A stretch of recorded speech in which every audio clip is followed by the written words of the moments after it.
Сегодня на расширенном заседании Постоянного комитета Госсобрания ЛТМН по земельным отношениям, природным ресурсам и экологии депутаты обсудили проект федерального закона об особенностях предоставления земельных участков в Дальневосточном федеральном округе. Отметим, что этот законопроект будет рассмотрен на пленарном заседании Государственного собрания в середине этого месяца.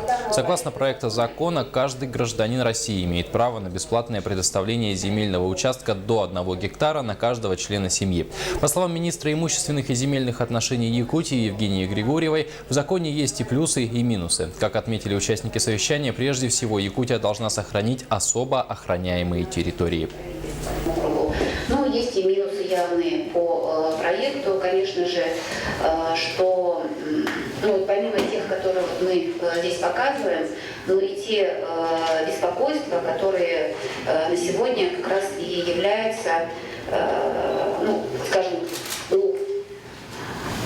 населения среднего возраста республики, пожилого, что и придут совершенно посторонние люди, и будут определенно связаны с этим проблемы. Заявление, там существует такая определенная норма, связанная с тем, что не будут предоставляться земельные участки, изъятые из оборота, ограниченные в обороте, земельные участки, которые зарезервированы и на которые уже оформлены права третьих лиц. То есть это вот основной